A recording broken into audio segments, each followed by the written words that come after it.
예, 그러면은 이제 발제 시작하도록 하겠습니다. 예, 저는 미국에서 성공적으로 정치를 했다고 알려진 레이건 대통령에 대해서 조금 알아보고 싶어서 이 조사를 시작하게 되었는데요. 이게 조사하면서 하면 할수록 이게 경제 이론이라는 게 끝이 없구나라는 것을 알게 됐지만 그래도 어, 학부생 수준에서 봐주시면 좋겠다 이런 말씀을 드리고 싶습니다. 그래서 결국 우리가 이 발제를 통해서 알고 싶은 것은 음, 우리가 흔히 보수주의자들이 레이건 대통령을 본받고 또 그의 정책을 본받으려고 하고 또 그런 모습은 뭐 대처나 트럼프 대통령도 현재 윤석열 정부에서도 비슷한 모습이 나타나고 있는데요. 그러면 왜 이 사람들이, 이 지도자들이 왜 레이건 대통령의 정책을 본받으려고 했는지 알아가는 것이 현재 우리 시점에 있어서 또 우리 대한민국에 있어서 굉장히 중요하다라고 생각을 합니다.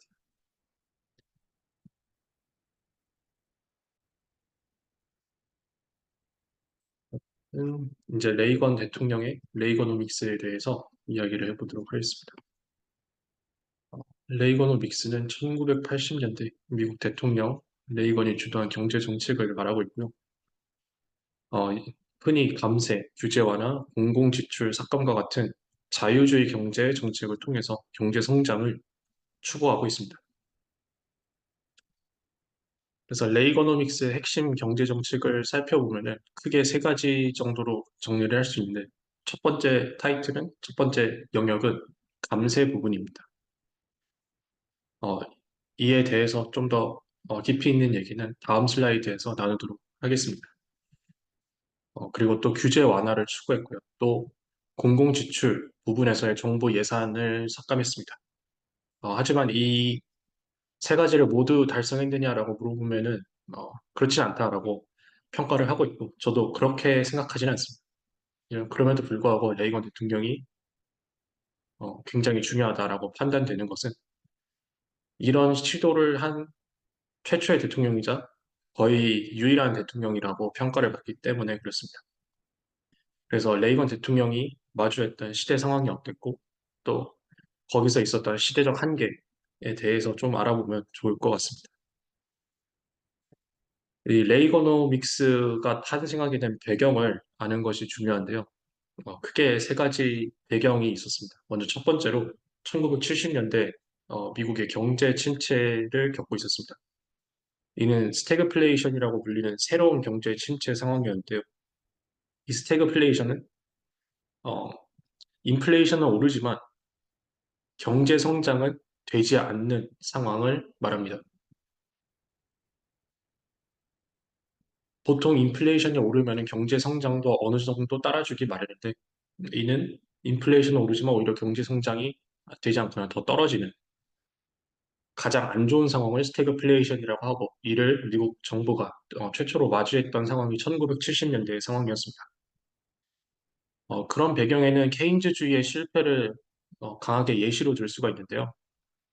케인즈주의는 정부 개입을 확대하고 그것을 찬성하는 경제적 사상, 경제적 이론을 말합니다.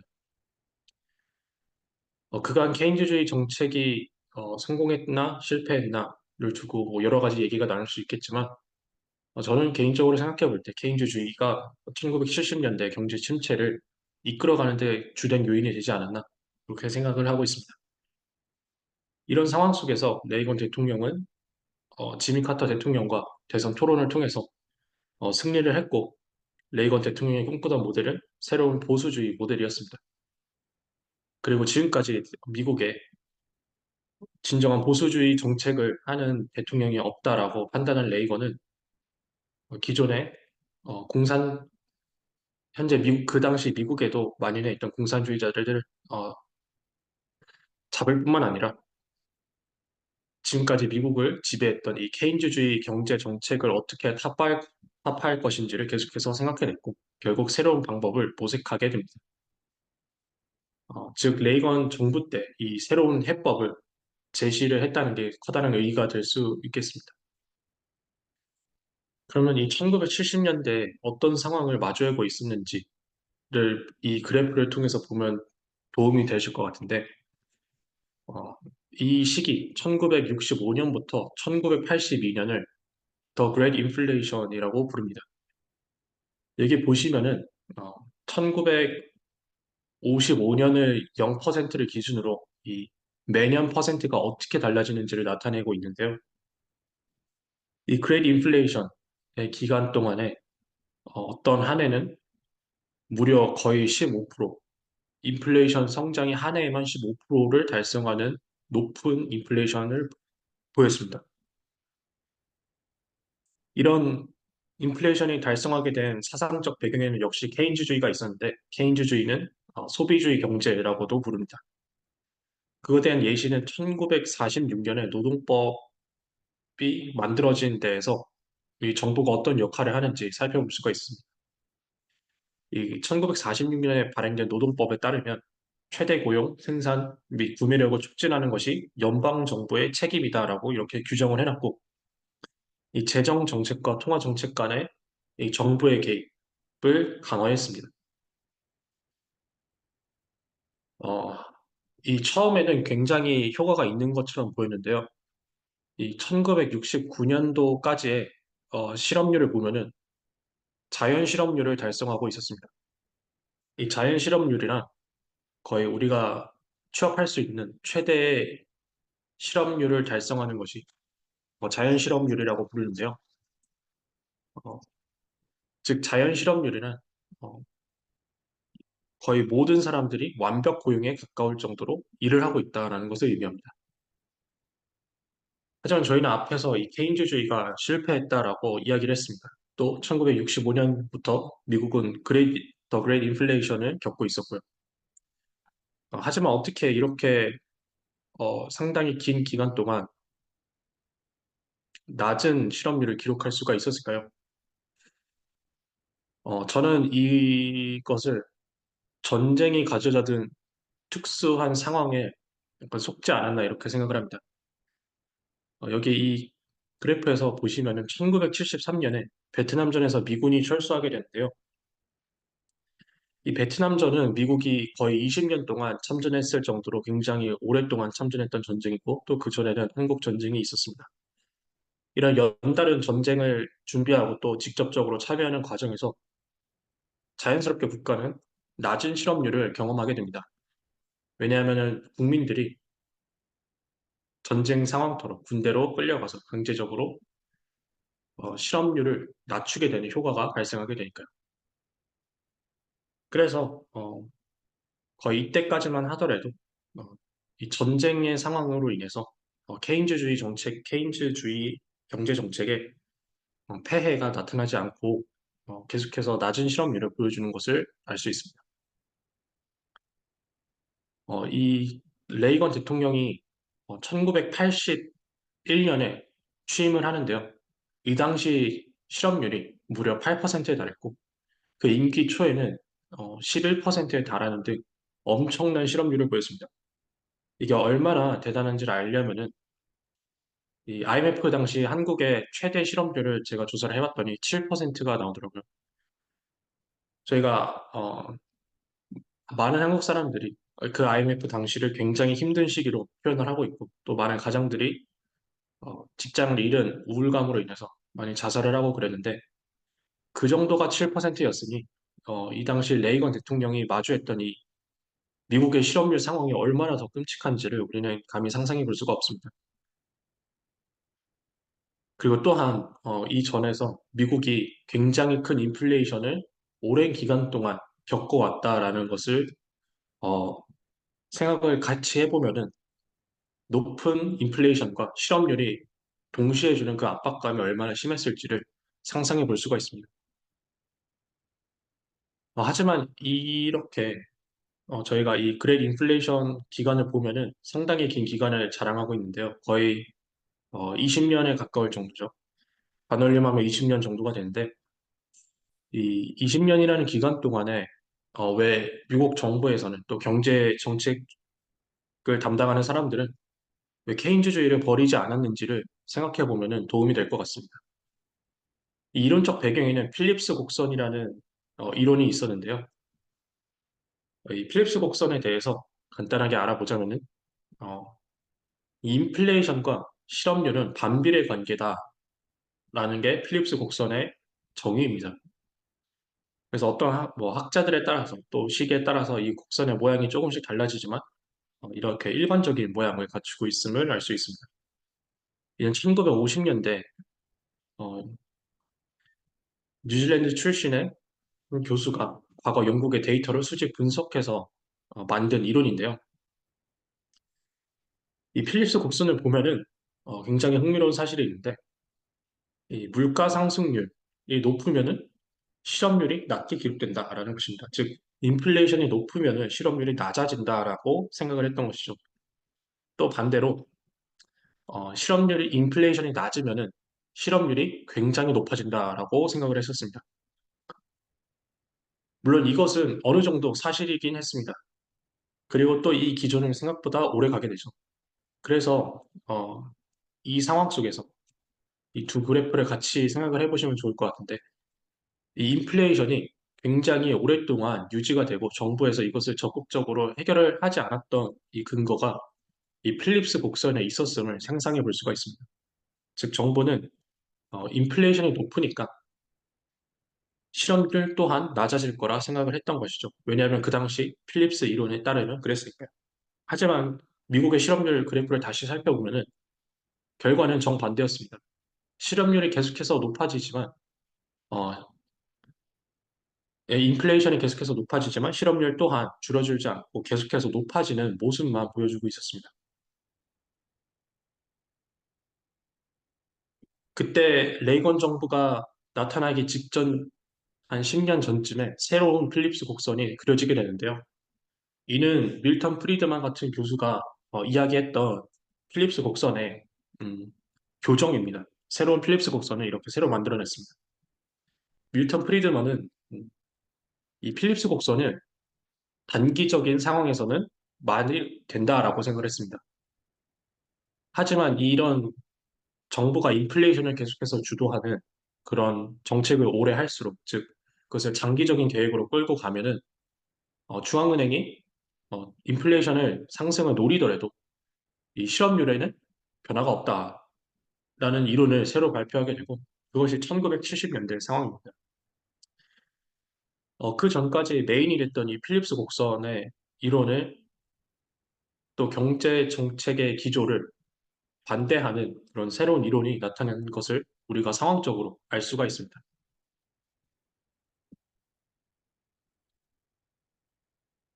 이때 레이거노믹스가 등장하게 된 이유 또한 비슷한데요.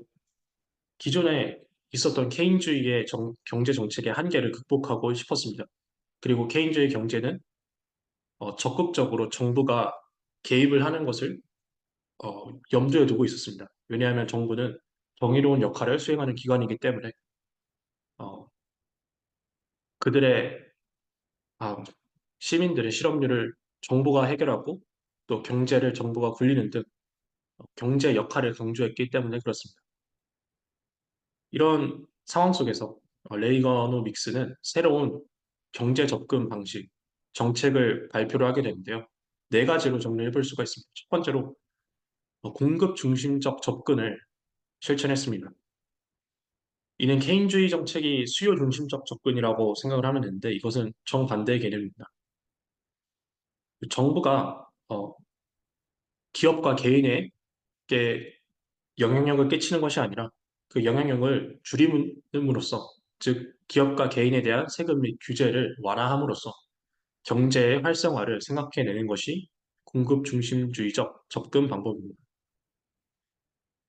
또 레이건은 작은 정부를 지향했습니다. 이 작은 정부를 지향한 것은 미국의 초대 북부부터 계속해서 있어 왔던 어, 이야기였는데요. 레이건 정부가 지향했던 이 작은 정부는 단순히 정치적 혹은 이념적 상황에만 국한되어 있는 것이 아니라 이것을 경제적 영역으로 확대를 했다는 것이 레이거노믹스의 주된 차이점이다라고 생각을 해볼 수가 있습니다. 또 예산을 공평하게 추구하는 것을 목표로 했습니다. 그 당시 상황을 뒤에 가서 살펴보시겠지만 상당히 많은 돈이 나가고 있었고 지금으로서 미국이 그 정책을 똑같이 할 수 있냐라고 물어보면은 지금도 힘든 수준의 복지 정책과 또 전쟁 등을 준비하고 있었는데 그런 상황을 모두 다 깎아버리고 또 공공 지출을 과감하게 삭감을 함으로써 이 정부에서 나가는 쓸데없는 돈을 줄이려고 했습니다. 그 민간 주도의 성장을 유도하고 주목했는데요. 이전의 케인주의 정책주의자들은 민간 주도의 성장보다는 정부가 주도하는 성장을 기대했었습니다. 물론 이 정부가 주도하는 성장 그것이 사회주의 정책과 똑같지는 않지만 이 민간이 주도하는 성장 속에서 정부가 어떤 역할을 해줄 수 있다, 혹은 가이드가 될 수 있다 정도로 생각을 했다라면은 레이거노믹스의 민간 주도 성장은 정부의 개입을 최소화시키는 것을 목표로 하는 것이 민간 주도의 성장을 추구하는 레이거노믹스의 주요 특징이라고 볼 수가 있습니다. 이 공급주의 경제학이 레이거노믹스가 탄생할 수 있는 이론적 배경이 되었는데요. 이 래퍼라는 교수님이 이 레이건 정부 때 같이 이렇게 취임을 하게 되면서 이 공급주의 경제학이라는 새로운 경제학을 내놓습니다. 그것을 잘 보여주는 것이 이 래퍼 곡선이 잘 보여주는데요.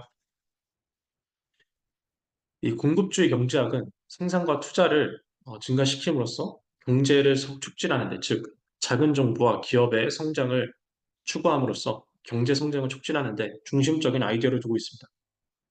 그런데 이 이론이 주목하고 있는 것은 바로 세금 혹은 규제 완화와 같은 것을 굉장히 큰 주목을 하고 있는데 이 그래프를 보시면은 이 우리가 보통 생각하기에 세금을 높이 매기면 매길수록 이렇게 같이 증가하는, 즉 세금의 수입이 같이 증가하는 그림을 상상해 보게 될 것입니다.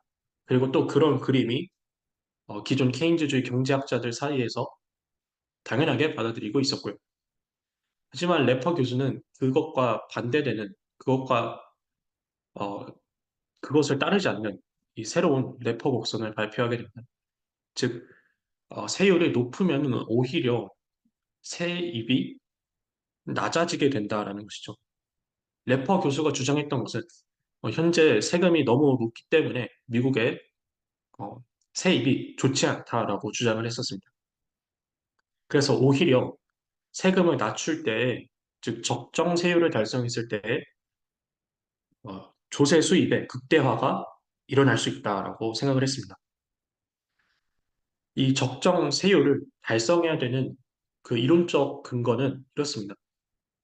세율이 높으면은, 즉 세금을 많이 내게 정부가 측정을 하면은 그만큼 사람들의 노동 저해가 심해지고 또 일을 하고자 하는 근로 욕구가 상실된다는 그런 이론적 배경이 있었습니다.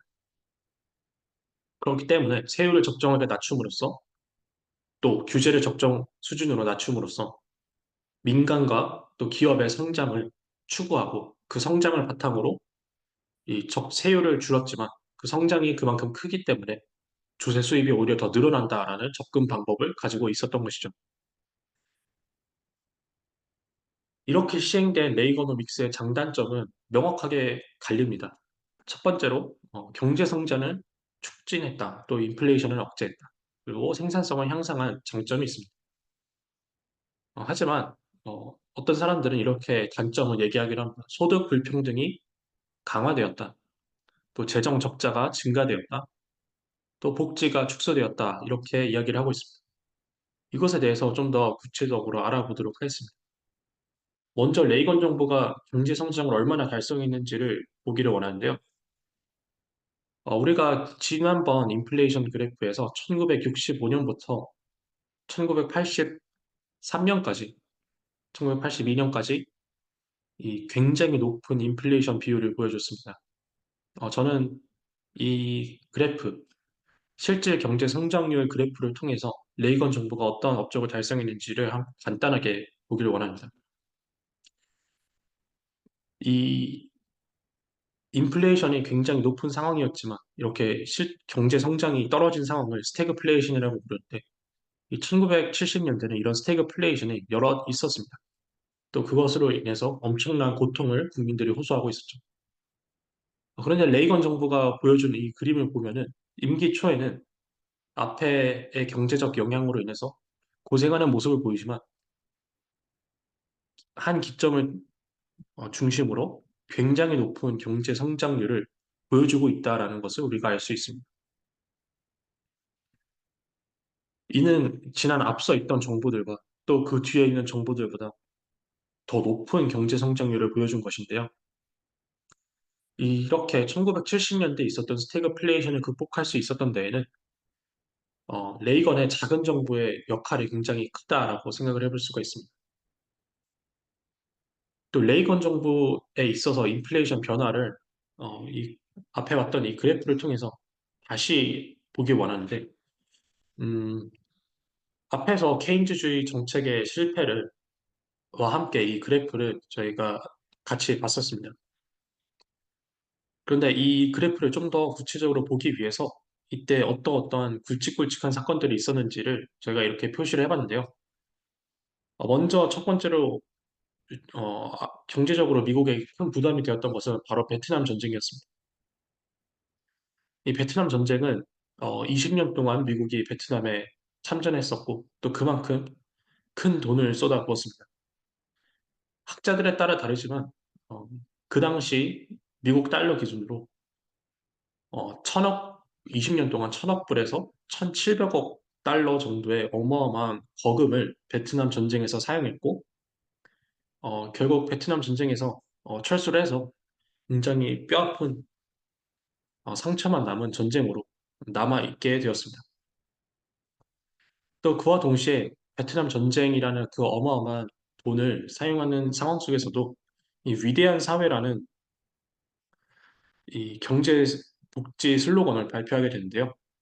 이 위대한 사회에서 추구하는 것은 의료적으로 또 교육적으로 또 식량적으로도 이 사회 전반에 있어서 모든 사람들에게 복지 정책을 수행하는 것을 목표로 했습니다. 이 위대한 사회를 추구하는 동안에 사용됐던 돈이 수백억 달러에 달성했을 만큼 이 베트남 전쟁과 더불어서 어마어마한 경제적 압박을 가져다 줬던 것이죠. 오히려 베트남 전쟁이 20년 동안 천억 불을 썼다라는 것을 생각을 해보면은 이 위대한 사회는 그 기간이 더 짧았기 때문에 어떤 면에서는 1년당 따져봤을 때 위대한 사회가 가져다주는 이 복지 정책이 가져다주는 재정적 부담감이 더 높다라고 생각을 해볼 수가 있습니다. 이 또한 이 위대한 사회는 이 케인즈주의의 영향으로 인해서 선결한 정책이고요.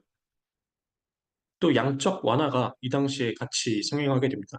저희가 앞에서 이 필립스 곡선을 기억하고 계신지 모르겠습니다. 이 필립스 곡선을 잠깐 다시 볼까요? 이 필립스 곡선에서 물가 상승률이 높으면 실업률이 낮아진다라는 것을 어, 이야기하고 있었습니다. 그런데 이 물가 상승률을 높이는 방법으로 가장 좋은 점은 바로 지금처럼 돈을 계속해서 푸는 것이 가장 쉬운 방법입니다. 그래서 그 당시 상황에서도 비슷하게 베트남 전쟁으로 또 위대한 사회로 이렇게 큰 돈을 쓰고 있는 상황 속에서 같이 양적 완화를 시행하게 됩니다.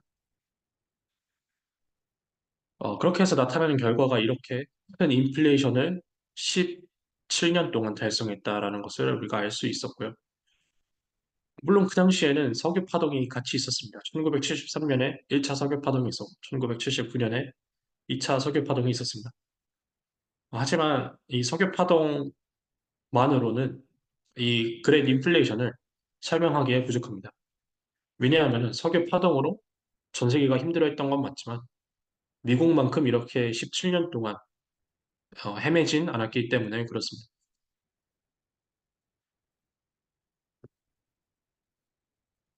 이 레이건 정부는 규제를 감수하는데 큰 집중을 했었는데 크게 세 가지 사례를 들어서 살펴볼 예정입니다. 먼저 첫 번째로 살펴볼 것은 이 PATCO 파업 대응이 있었는데요. 이 연방항공교통조종사를 PATCO라고 부르는데 이때 노조가 한창 미국에서 발발을 하고 있었습니다. 왜냐하면은 그 전까지 위대한 사회라는 복지 정책을 추구하고 있었고 또 국내의 어떤 이념적인 현상으로는 미국과 소련이 자본주의와 사회주의가 대치하는 상황 속에서 미국 내에서도 사회주의 찬성자들이 생각보다 많았다라는 것을 이해해 보시면 좋을 것 같습니다. 마치 우리나라에 운동권 같은 사람들이 많이 있다라고 생각을 해보면 이해가 쉬울 것 같습니다. 그런 이념적 상황 속에서 당연히 파업이 많이 있었고요. 또 그전 정부라면 파업을 했으면은 아마 그 요구를 들어줬을 것입니다. 어, 이렇게 파업을 했을 때 요구를 들어주는 것은 우리가 지난 정부, 문재인 정권에서 많이 봐왔죠. 하지만 레이건 대통령은 굉장히 단호한 조치를 취했습니다. 파업 참여자들을 해고했을 뿐만 아니라 파업을 불법으로 선언하고 이것을 금지했습니다. 이 조치는 레이건 정부가 어, 다른 파업에 대해서도 굉장히 강력하게 대응을 할 준비가 있음을 보여주는 좋은 사례가 되었고 이후 노동조합의 영향력이 약화되는 결과를 만들어내는 좋은 선례로 남게 되었습니다. 또 노동 규제를 개혁하게 되는데요. 기존의 케인즈주의에서는 또 위대한 사회라는 그 복지 모델 하에서는 해고가 어려웠습니다. 우리가 현재 모두가 잘 겪고 있어서 아시겠지만 우리 대한민국도 비슷한 상황에 놓여 있습니다. 대한민국도 이 노동법에 따라서 근로자를 해고하기가 어렵기 때문에 그만큼 고용을 매우 신중히 또 까다롭게 하고 있다라는 것을 우리가 자식으로 통해서 또 우리의 삶의 현장에서의 우리의 피부를 통해서 느낄 수가 있었는데 그때도 마찬가지로 이 노동에 대해서 굉장히 자비로운 정책을 펼치고 있었습니다. 그리고 또 이런 정책은 국민적으로 인기가 많았고요. 하지만 레이건은 단호하게 이것 또한 거부를 합니다.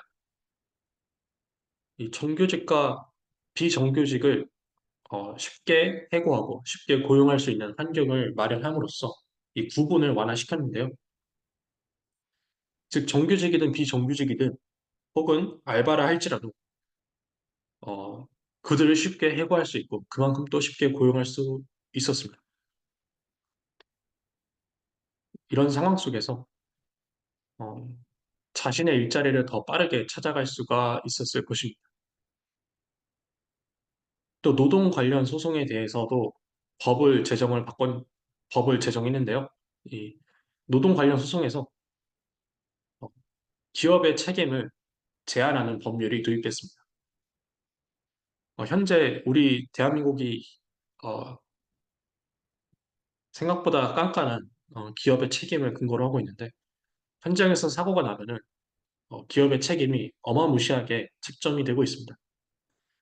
물론 그것은 어느 정도는 좋은 정책이고 또 마땅히 노동자들을 위해서 보호해야 될 그런 정책이 맞지만 우리가 생각을 해볼 때 좀 과도한 측면이 있다라고 생각을 해볼 수가 있고 또 미국의 상황에서는 그것이 더 심각한 상황이었습니다. 기업에게 한없는 책임을 물리고 또 노동자들에 있어서는 한없는 책임에 대한 자유를 누리게 했었던 것이 바로 그 당시 노동법 상황이었습니다. 하지만 레이건 정부는 이것을 어, 결코 허용하지 않았고 기업에게 불리한 이 상황을 법으로 조정하게 됩니다. 그것을 통해서 기업은 법적 분쟁에 대한 우려가 없이 사람을 자유롭게 뽑고 쓰고 해고할 수 있는 인사결정을 내릴 수가 있게 되었습니다. 또 마지막으로 살펴볼 수 있는 것은 최저임금 정책을 완화시켰다라는 것인데요. 옆에 그래프는 이 미국의 실업률 그래프와 레이건 정부 당시의 실업률 그래프와 또 레이건 정부 당시에 어, 최저임금을 같이 보여주고 있는 그래프입니다. 이 레이건 정부는 최저임금에 대한 인상을 제한하는 정책을 추진했었습니다. 이는 현재 우리 대한민국이 최저임금의 정책과 사뭇 한 모습이라고 이해를 할 수가 있겠죠. 왜냐하면 우리 대한민국의 최저임금은 어, 인플레이션보다 더 높은 성장률을 기록하려고 하지만 그 당시 미국의 최저임금은 인플레이션을 고려했을 때 오히려 더 그 수준이 낮아지는 것을 달성했기 때문에 그렇습니다. 결국 이렇게 실질적으로 최저임금이 낮아지는 효과는 이 고용률에 있어서 고용이 높아지는 이런 긍정적인 효과로 나타나게 되었습니다. 이렇게 나타날 수 있었던 데에는 노동시장의 유연성을 높이고 또 저임금 근로자의 고용 기회를 증가시켰기 때문에 그렇습니다. 이 최저임금 정책에 대해서 어, 우리는 노동자들을 보호하기 위해서 최저임금 정책이 있는 것이다라고 이야기를 합니다. 하지만 우리가 진정으로 기억해야 되는 것은 우리 사회의 진정한 약자는 임금을 받고 있는 그 노동자들보다 그 임금을 받을 기회조차 없는 사회적 약자 계층이 분명히 있고 그 자들이 가장 필요한, 가장 복지가 필요한 것을 생각을 해볼 수가 있습니다. 하지만 이렇게 최저임금 정책을 이렇게 적극적으로 낮추는 것은 그렇게 사회적 최약계층에 있는 사람들을 적극적으로 고용하는 효과를 낳을 수 있는 것이죠. 이 레이거노믹스의 영향력을 살펴보면은 어, 가장 첫 번째로 미국의 경제를 회복했다라는 것을 주목해 볼 수가 있습니다.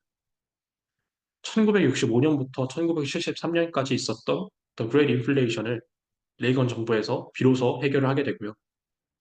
또 레이건 정부 전후로 10년, 20년을 살펴봤을 때 레이건 정부만큼 큰 경제 성장을 달성한 정부가 없다라는 것 사실도 레이건 정부가 그 당시 얼마나 탁월한 경제 정책을 펼쳤는지를 짐작해 볼 수 있는 부분입니다.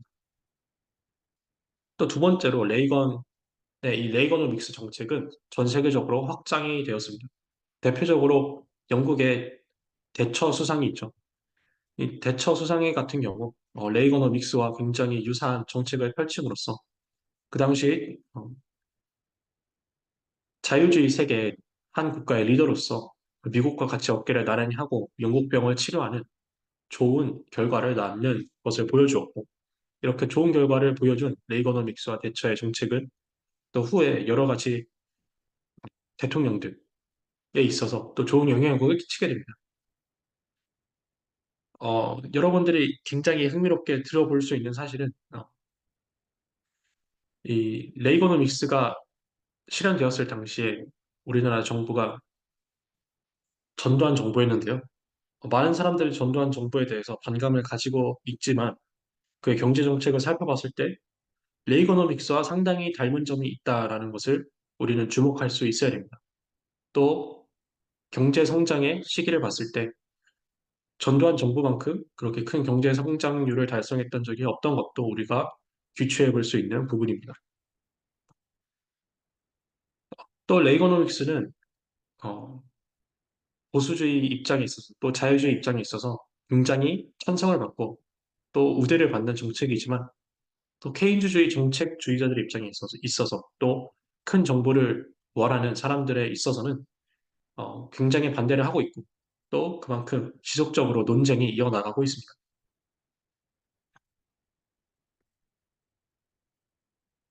이 레이거노믹스의 긍정적 평가는 경제 성장을 촉진하고 인플레이션을 억제하고 생산성을 향상했다 이렇게 평가를 내릴 수 있고 그에 반해서 레이거노믹스의 부정적 평가는 소득 불평등이 심화되었다. 재정 적자가 증가되었다. 또 자연스럽게 복지가 축소되었다. 이렇게 비판점을 양측에서 들고 있습니다. 이 연방 정부의 적자 그래프를 통해서 그들은 레이건 정부가 사실은 음, 레퍼 곡선의 효과를 누리지 못했다라고 이렇게 이야기를 하고 있습니다. 레이건 정부는 1981년부터 1989년까지 이렇게 집권을 했었는데 이것은 연방 정부의 적자이기 때문에 이 수치가 높으면 높을수록 안 좋은 것이겠죠. 그런데 이 레이건 정부가 주장했던 레퍼 곡선, 즉 적절한 세율을 달성하면은 높은 세입을 달성할 수 있다라던 이 주장에는 약간 맞지 않아 보이는 것이 있습니다. 이 그래프만 봤을 때 레이건 정부는 해가 가면 갈수록 이 적자의 폭이 줄어들지 않고 증가하는 모습을 꾸준히 보여줬기 때문에 그렇습니다. 또 소득 불평등 지수를 보면은 어, 이 레이건 정부 기간 동안에 이 불평등 수치가 조금 더 증가했다라고 이렇게 뒷받침할 수 있는 근거를 어, 레이건노믹스를 비판하는 사람들은 이렇게 제시를 하고 있습니다. 하지만 우리는 연방 정부 적자가 어떻게 해서 달성을 했는지를 다시금 생각해 볼 필요가 있습니다. 그 당시 레이건은 소련과 경쟁을 하고 있던 상황이었고 또 냉전 상황이었습니다. 그렇기 때문에 세율을 줄이지만 또 소련에 있어서는 마땅히 미국을 위해서 또 전 세계를 위해서 국방력을 증가할 수밖에 없는 그런 시대적 상황이 있었던 것이고 그것을 고려해 볼 때 이렇게 적자가 늘어날 수밖에 없었다라고 이야기를 할 수가 있는 것이죠. 하지만 이 레퍼 곡선이 맞다라는 증거가 이렇게 가져와 봤는데요. 1981년에 미국의 세입은, 즉 세금으로 인한 수입은 6천억 달러였지만 1989년에는 1조 달러를 달성하게 됩니다. 이는 어마어마한 수치인데요. 거의 두 배가 증가한, 거의 두 배가 증가한 모습을 볼 수가 있죠. 이 1981년에 최고 소득세율이 70%였습니다. 즉, 예를 들어 내가 월 1,000만 원을 번다 하면은 세금으로 70%가 날아가는 상황이 바로 그 1981년의 상황이었던 것이죠. 이것은 현재 우리가 상속세율이 55%인 대한민국을 보면 굉장히 높다라고 이야기하는 것보다 더 극악 수준의 소득세율이라고 할 수가 있습니다. 하지만 이 1989년 때가 되면은 레이건 정부는 최고 소득세율을 70%에서 약 25% 정도로 극단적으로 낮추게 됩니다. 하지만 소득세율이 극단적으로 낮아졌음에도 불구하고 오히려 정부의 세입이 거의 두 배 수준으로 증가하는 것을 보여주고 있죠. 즉, 레퍼 곡선이 맞다라는 증거를 여기서 짐작해 볼 수가 있는 것입니다. 또, 이 레이거노믹스를 반대하는 사람들은 이렇게 핵심적으로 비판을 합니다. 사실은 공급주의 경제학, 즉, 레퍼 곡선을 비판하고 있는 것이죠. 그들은 레이건 정부가 사실은 어, 레이건 정부가 아니더라도 그 당시 집권을 했다라면은 누구나 다 그만큼의 경제 성장률을 달성할 수 있었을 것이다라고 이렇게 얘기를 하는 사람들도 있습니다. 그들이 이렇게 주장하는 것은 음, 크게 두 가지 이유가 있는데 첫 번째로 이 레퍼 곡선이 지나치게 단순화되어 있다라는 것입니다. 또 두 번째로 레퍼 곡선에 경험이 없다라는 것이죠. 우리가 시대 상황을 생각해 봤을 때 공급주의 경제학이 등장하기 전까지는 케인주의 경제학이 이 미국을 지배하고 있던 상황이었습니다. 그 상황 속에서 레퍼 곡선은 완전히 새로운 이론이었고 또 케인주의 경제학과 어느 정도 대치되는 경제학 이론이었죠. 또 레퍼 곡선은 이론적으로 맞긴 맞습니다. 이론적으로 높은 세율은 근로 의지를 떨어뜨리고 또 생산성을 저해시키는 것은 맞죠. 그러나 이 적정 세율을 어떻게 계산할 것인가는 상당히 복잡한 계산이 필요하다라는 것을 그 이후에 경제학자들이 이렇게 비판을 하고 있고 또 레이건 정부 당시에는 이것을 구체적으로는 몰랐다라는 것을 비판을 하고 있습니다. 저는 어느 정도 이 비판이 맞다라고 생각을 하는데 어, 하지만 그럼에도 불구하고 이 세율을 낮추는 정부는 레이건 정부가 최초였고 또 레이건 정부는 결과적으로 봤을 때 긍정적인 경제 성장률과 긍정적인 정부의 조세 수입률을 달성했기 때문에 레이건 정부가 설사 적정 세율을 수학적으로 명확하게 계산을 깔끔하게 하지 못했을지라도 그 당시 상황을 봤을 때 이 세율을 낮추는 것은 올바르고 좋은 판단이었다라고 결론을 지을 수 있을 것 같습니다. 만약에 레퍼 곡선이 시행되지 않았더라면 이 적정 세율에 대한 계산법이 더 이상 논의가 되지 않았겠죠. 그러면 이 시점에서 레이건에 대한 평가를 한번 해보고 싶습니다. 음, 먼저 레이건의 국내 대응을 우리는 좀 본받을 필요가 있을 것 같습니다. 이 그래프를 보시면은 미국의 실업률과 레이건의 디스어프로벌, 즉 어, 반대 반지지율이라고 번역을 할 수 있을 것 같은데 이 미국의 이 실업률이 높은 상황일수록 이 레이건을 지지를 반대하는 상황 사람들이 같이 증가하는 것을 보여주고 있습니다. 또 미국이 그 당시 레이건 집권 초기인 1982년까지, 1983년까지 더 그레이트 인플레이션을 겪고 있었던 상황임을 생각을 해보면은 굉장히 힘든 상황인 것을 생각해 볼 수가 있겠죠.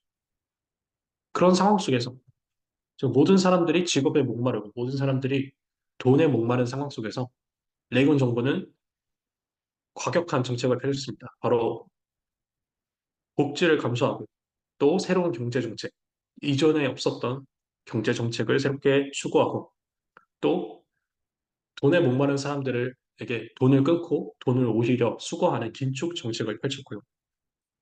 또 그렇게 경제적 변화 속에서 기존 산업의 쇠퇴 등이 같이 맞물리게 되고 그 임기 초반에 보면은 거의 50%까지 그를 반대하는 사람들이 많았다. 50%를 넘는 수준까지 그를 반대하는 사람이 많았다라는 것을 볼 수가 있습니다.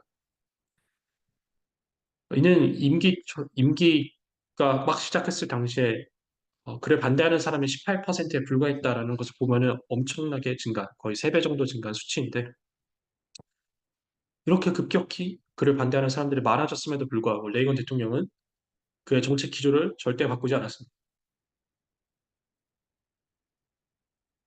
그 결과 결국 18년간 미국을 괴롭혔던 이 그레이트 인플레이션을 잡는 데 성공한 정부가 될 수 있었던 것이죠.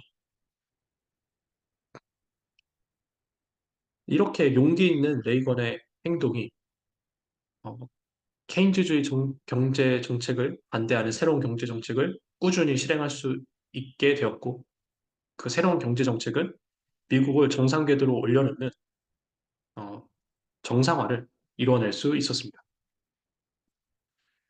또 레이건의 외적으로 대응을 한 것을 보면은 또 우리가 본받을 점이 많이 있다라고 생각을 할 수 있을 것 같은데요. 이 레이건 당시에 미국과 소련은 냉전 상황이었고 또 소련이 미국을 따라서 미국을 넘어서 계속해서 새로운 무기를 개발하는 이런 경쟁 상황 속에 있었습니다. 그 당시 많은 학자들, 국제정치학자들 또 대통령들은 느 정도의 소련과의 평화, 어느 정도의 소련과 음, 뭐라고 할까요? 이 공유, 소련과의 이런 생활을 꿈꾸고 또 그것을 해야 된다, 평화를 추구해야 된다라고 이렇게 이야기를 했지만 레이건 대통령은 소련과의 냉전 관계에 있어서 굉장히 강력한 정책을 추진했습니다. 그는 소련을 악의 제국이라고 묘사했을 뿐만 아니라 또 미국의 국방력 강화와 또 핵 억제력 증대에 중점을 두었죠. 또 국방 예산을 크게 증가했습니다. 그래서 전략방위 구상이라는 이 SDI라고 부르는 현재까지도 미국에서 굉장히 요긴하게 사용하고 있고 또 첨단 시스템이라고 볼 수가 있는데 이 미사일 방어 시스템 개발 또한 이때 착수하게 되는 것이죠. 또 레이건은 소련에 대해서 군사적 압박뿐만 아니라 경제적 압박을 가하기 위해서 서방 국가들과 협력하여 기술 수출 제한과 같은 조치를 취했고 이는 우리가 역사 속에서 알 수 있듯이 결국엔 소련이 붕괴하는 그 결과로 나타나게 되었고 또 독일이 통일되는 그 결과로 나타날 수 있게 되었습니다. 또 그 당시 미국의 경쟁자는 소련뿐만이 아니었는데요. 밑에서 급격히 치고 올라오는 일본이 있었습니다.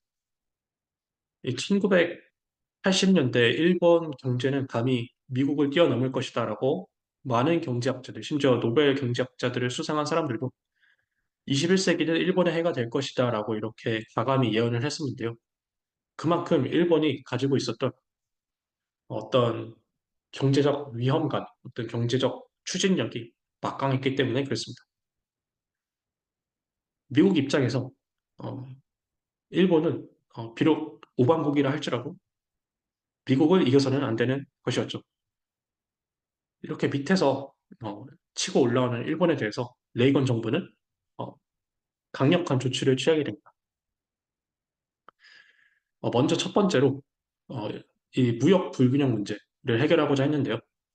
예, 미국은 일본과의 수출 수입 관계에 있어서 어, 적자를 기록하고 있었습니다.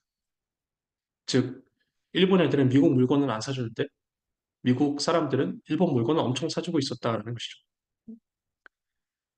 그래서 미국은 일본과의 무역 협상을 통해서 자동차, 반도체, 철강 등 주요 산업 분야에서 이 무역 장벽을 낮추게 되고 또 시장 접근을 개선하려고 노력을 합니다.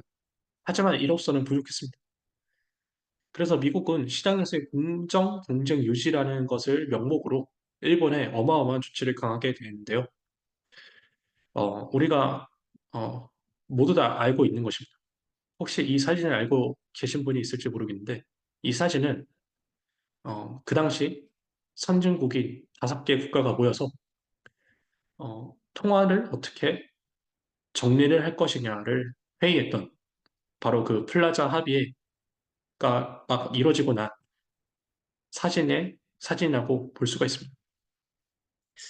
이 플라자 합의는 일본 경제를 어, 고꾸라트리는 데 굉장히 큰 역할을 하게 되죠. 그리고 이 결정 또한 레이건 대통령에 의해서 일어날 수 있게 되었습니다. 그 결과 어, 미국과 경쟁하던 소련이 무너지고 또 미국을 강력하게 밑에서 쫓아온 일본을 밟음으로써 미국은 현재까지 계속해서 세계 1등의 자리를 유지할 수 있게 되었던 것이죠. 저는 현재 대한민국의 상황이 그 당시 냉전 상황과 굉장히 유사한 절차를 밟고 있다라고 생각을 하고 있습니다. 우리는 지난 소련과의 대치 상황 속에서 미국을 선택했고 또 미국을 선택할 수 있었던 데에는 초대 대통령 이승만과 또 우파 대통령들이 꾸준히 미국과 협력을 했기 때문에 가능했던 것이었습니다. 우리 대한민국 경제 성장의 근간이 된 조선, 반도체, 자동차, 철강 또한 미국과의 협력이 아니었더라면 우리가 그것을 개발했는데 어, 형편없을 것이고 어림도 없었을 것입니다. 현재 우리는 소련 대신에 중국이라는 새로운 적과 마주를 하고 있습니다. 소련의 자리에 현재 중국이 있고 미국은 계속해서 1등 자리를 유지하고 있습니다. 이 미국은 중국 공산당을 강하게 비판하고 있습니다. 악의 제국이라고까지 말하지 않지만 굉장히 강도 높은 비판을 이어나가고 있죠. 또 중국이 항공모함을 건설하고 또 미사일을 구축하는 거에 따라서 그것을 넘어서 국방력을 강화하고 있습니다. 또 이렇게 쿼드나 한미일 경제 연합을 추구하는 모습에서 알 수 있듯이 소련에게 경제 제재를 가했던 것과 비슷한 것처럼 현재 서방 국가들 간의 기술 연합이 중국 배제 현상을 강화하고 있습니다. 어, 곧 있으면 총선이 있네요. 저희는 여기서 중국에 쉐쉐해야 된다라고 하는 어떤 사람과 또 한미일 연합을 추구하는 사람 중에 누구를 선택해야 될까요? 저는 이 과거의 이 두 가지 사례가 말해주고 있다라고 봅니다. 또 우리는 어떤 지도자를 선택해야 될까요? 음, 상황에 따라서 포퓰리즘 정책을 추구하는 지도자를 선택해야 될까요? 아니면은 지지율이 낮아지는 상황이 있더라도 자신이 옳다고 생각하는 그 정책을 꾸준히 추구하는 그런 지도자를 뽑아야 될까요? 어, 그랬으면 대한민국의 총선입니다. 그래서 우리 모두가 지혜로운 선택을 할 수 있게 되고 또 레이건 대통령과 같은 훌륭한 지도자가 나오게 됐으면 좋겠습니다. 이것으로 발제를 마치도록 하겠습니다. 감사합니다.